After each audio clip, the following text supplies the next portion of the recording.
The Unconventional Vow, a story of loneliness and destiny. It was deep into the night when my father-in-law knocked on my door. "Bahu," he said, his voice trembling with pain. "I fell in the bathroom and my back is hurting terribly. If you could just massage it a little, I might find some relief."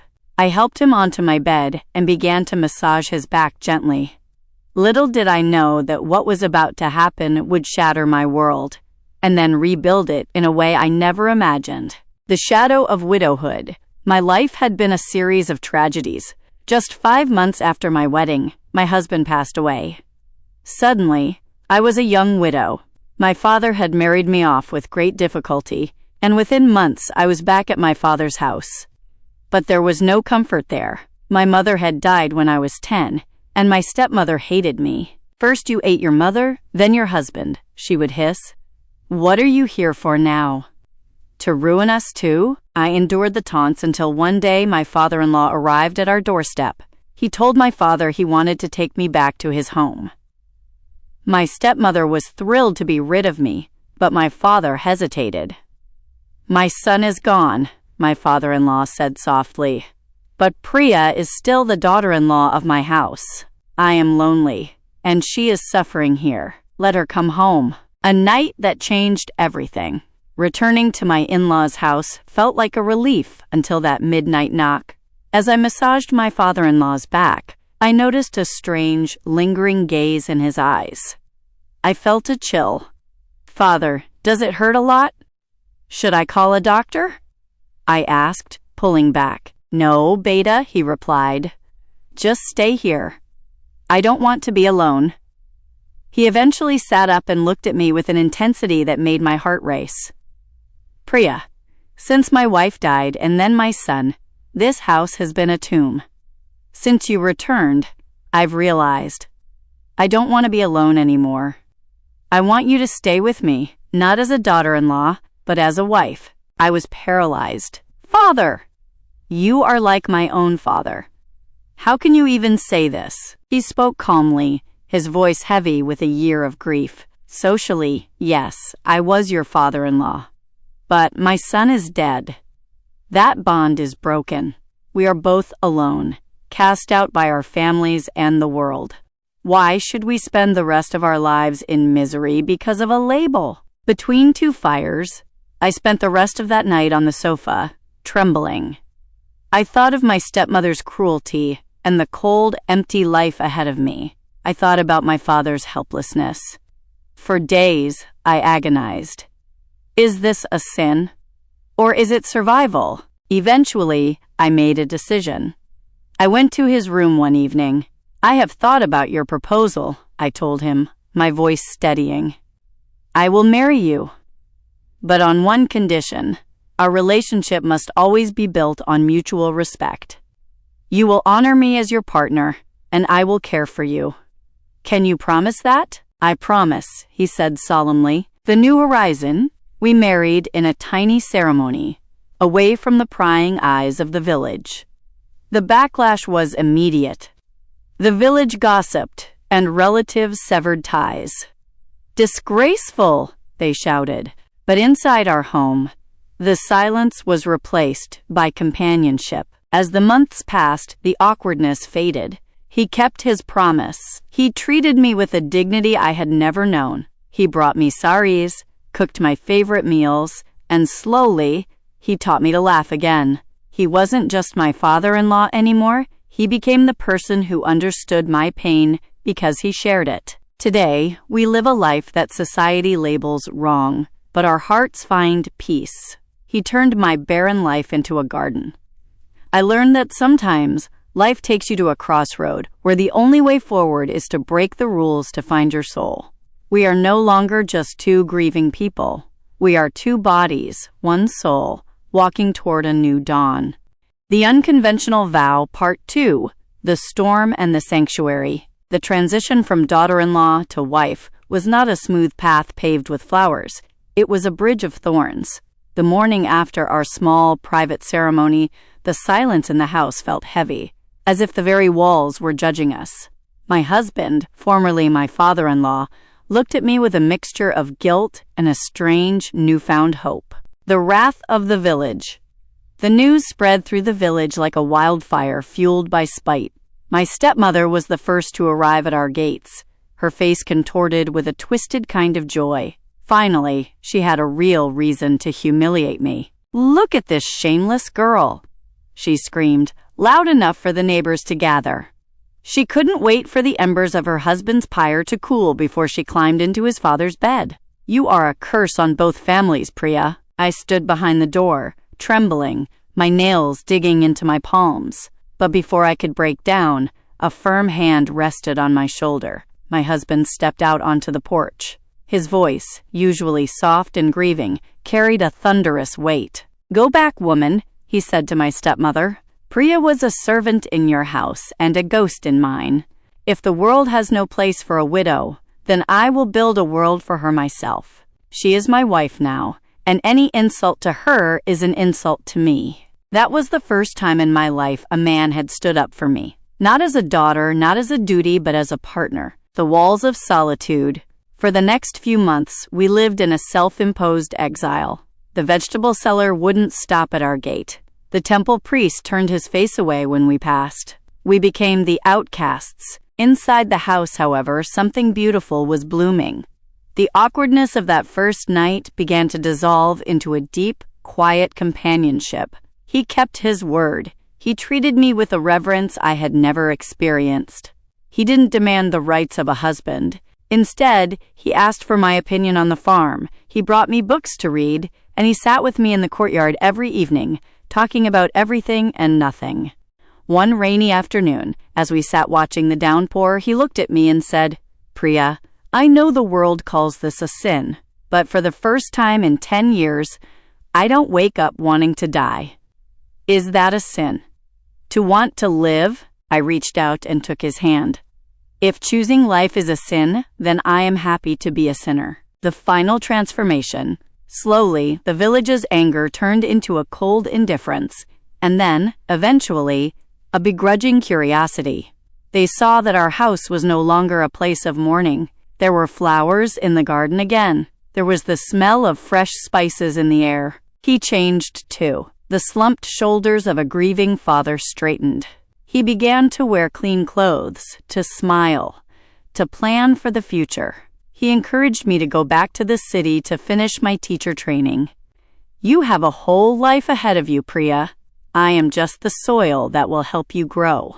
Our relationship became a paradox. He was my protector like a father, but my confidant like a husband. We were two broken mirrors that, when placed together, finally reflected a complete picture. The dawn of peace. Years later, as I sit in the same courtyard, I watch him playing with the neighbors' children, the same neighbors who once threw stones at our gate. Time has a way of softening the sharpest edges. My stepmother is gone, my father has passed away in peace, knowing I am cared for, and I am no longer the unlucky widow. I am a woman who found love in the heart of a scandal. People still whisper, but their whispers don't reach our hearts anymore. We learned that society's morality is often a cage, and sometimes you have to break the lock to find the sun. He didn't just give me a home, he gave me a soul. And in the twilight of his life and the midday of mine, we found a harmony that the world could never understand. The Unconventional Vow, Part 3, The Legacy of the Broken Mirror. Years had bled into a decade, and the storm that once threatened to drown our house had settled into a profound, rhythmic calm. The village of my youth, once a place of pointed fingers and hushed whispers, had grown quiet. People no longer crossed the street when they saw us. Instead, they looked at us with a distant, puzzled respect, the kind reserved for things that are strange but undeniably durable. The fading twilight. My husband, once the father-in-law who had saved me from a life of haunting shadows, was now an old man. His hair was the color of winter frost, and his steps had slowed to a cautious shuffle. But his eyes still held that same fierce protective spark they had the night he stood up to my stepmother. One evening, as the sun dipped below the horizon, painting the sky in bruises of purple and gold, he called me to the courtyard. He sat in his favorite wooden chair, his hand trembling slightly as he reached for mine. "Priya," he whispered, his voice like dry leaves skittering over stone. "Do you remember the day I asked you to marry me? The night you thought your life had ended?" I squeezed his hand, the skin like parchment. "Every single day I remember. I remember the fear. And I remember how you turned that fear into a sanctuary." "I am leaving soon, Priya," he said softly. I opened my mouth to protest, but he silenced me with a gentle look. "No, let me speak. My son gave me a daughter-in-law, but the universe gave me a soulmate. I have left everything, the land, the house, the savings, in your name, not as a widow, but as my wife. You will never have to go back to that den of thorns again." The final parting. He passed away 3 days later, in his sleep, with a peaceful smile that suggested he had finally settled his accounts with fate. The funeral was different this time. There was no screaming, no accusations of eating a husband. The village stood in a silent circle. They saw me, a woman in her 30s, strong, educated, and composed, standing by the pyre of a man who was twice her age, but who had loved her 10 times more than anyone else ever could. My stepmother, now old and bitter, watched from the edge of the crowd. She tried to catch my eye, perhaps to throw one last stone of shame, but I simply looked through her. She was a ghost of a past that no longer had power over me, a new beginning from an old end. After the mourning period, I didn't hide. I didn't wear the white of a mourning widow or the shroud of a victim. I opened the doors of our house and turned it into a small school for the village girls, the ones who were told their lives ended if they lost a husband or a father. I taught them that a woman's worth is not a coin to be traded between men. I taught them that sometimes the right path is the one you carve yourself through the thickest forest. One day, a young girl, barely 18 and recently widowed, came to my door. She was trembling, her eyes filled with the same liquid terror I once carried. "They say you are the woman who broke the rules," she whispered. "They say you found a way to live when everyone told you to die." I took her hand and pulled her inside, toward the same courtyard where he and I had sat for 1,000 sunsets. "I didn't break the rules, Beta," I told her, sitting her down. "I just realized that the rules were never made for people like us. Come, let me tell you a story about a man who wasn't a father, wasn't a son, but was a soul. And let me tell you how a broken mirror can still reflect the sun." The echo of the vow. I am alone now, but I am never lonely. Every corner of this house breathes with his memory. The villagers now call me Priya Ma, the mother of the village. They have forgotten the scandal. Or perhaps they have simply accepted that love, in its purest form, doesn't always fit into the boxes they build. My husband didn't just give me a name, he gave me a life. And as I look out at the horizon, I know that when my time comes, I will meet him not as a daughter-in-law and not as a social outcast, but as a woman who had the courage to be happy. The vow we took that night was unconventional, yes, but it was the only truth worth living. The Unconventional Vow, Part 4. The Infinite Echo, the legacy continues. The school I had built in our old home was no longer just a few rooms. It had become a sanctuary for the misplaced and the forgotten. Every brick of that house, once silent and judgmental, now echoed with the laughter of young girls and the soft scratching of pencils on paper. My husband's legacy wasn't just the land or the money he left behind. It was the strength he had breathed into me, which I now passed on to others. The shadow of the past. One humid afternoon, a black car pulled up to the gates. A man stepped out, his face etched with a familiar arrogance. It was my stepbrother, the son of the woman who had spent years trying to drown me in shame. He hadn't visited in a decade, not since the day I married the man the village called my father-in-law. "Priya," he said, looking at the bustling school with a greedy glint in his eyes. "My mother is gone now. This house, this land, it belonged to our family's history. You've had your fun playing teacher, but it's time to settle the estate. You can't stay here forever, living off the scandal of a dead man." I stood on the porch, the same porch where my husband had once shielded me from the world's stones. I felt a flicker of the old fear, the trembling girl from the village rising within me. But then, I felt the weight of the emerald ring on my finger. The ring Shanti Prasad had given me not out of duty, but out of a choice to live. "This house belongs to a vow, brother," I said, my voice steady and cold as a mountain stream. A vow that was witnessed by the soul of a man who saw me when everyone else looked away. The papers are signed, the trust is legal, and the legacy is mine. You didn't come for history. You came for harvest. But there is nothing here for you but the truth. He sneered, but as he looked around at the villagers, the same neighbors who now stood at my gate, arms crossed, protecting the Priya Ma they had once shunned, he realized his power was an illusion. He left, the dust from his car settling back onto the earth, leaving me in peace. The mirror's final reflection. That evening, the house was finally quiet. I walked through the corridors, touching the wooden frames, the smell of old books and fresh jasmine filling my senses. I stopped in front of a large, ornate mirror in the hallway, the one we used to call the broken mirror, because of a small crack in the corner from the night of the scandal. I looked at my reflection. I saw the gray at my temples, the lines of wisdom around my eyes, and the calm of a woman who had survived 2 lifetimes in one. I didn't see a widow. I didn't see a daughter-in-law. I saw a person who had been loved so deeply that the world's labels could no longer stick. "I did it," I whispered to the empty room. "The house is full of life. The girls are learning to fly. Your promise is safe." The silent union. I sat in the courtyard as the first stars began to pierce the velvet sky. I felt a sudden cool breeze, like a gentle hand resting on my shoulder. It was the same sensation I felt on the night he had asked me to choose life over a living death. In that moment, I realized that our story wasn't just a scandal or a shameful secret. It was a bridge. It was the proof that even in the darkest, most traditional corners of the world, human compassion can rewrite the stars.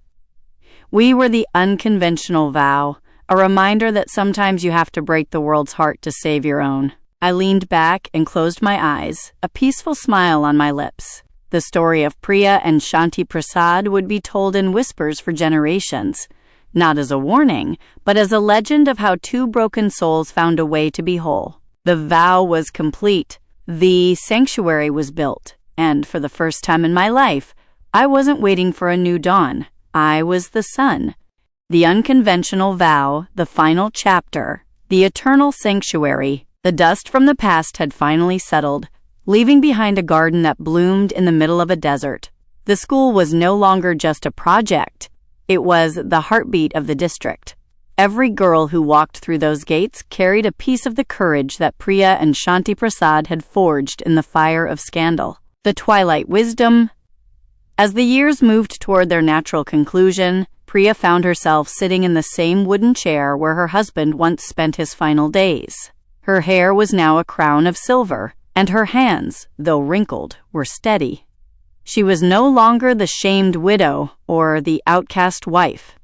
She was the matriarch of mercy. Even the village priest, who had once turned his back on her, now came to her gate to seek advice on communal matters. The world had shifted its axis, realizing that the sin they had decried was actually the purest act of humanity they had ever witnessed. A final visitor. One evening, a young man arrived. He was well-dressed, with a scholarly air. It was the grandson of the priest who had once led the boycott against her. He sat at Priya's feet, a notebook in his hand. "Priya Ma," he whispered, "the history books say you committed a social crime. But the people say you saved a generation. Which is it?" Priya looked out at the horizon, where the sun was painting the sky in shades of gold and deep amber.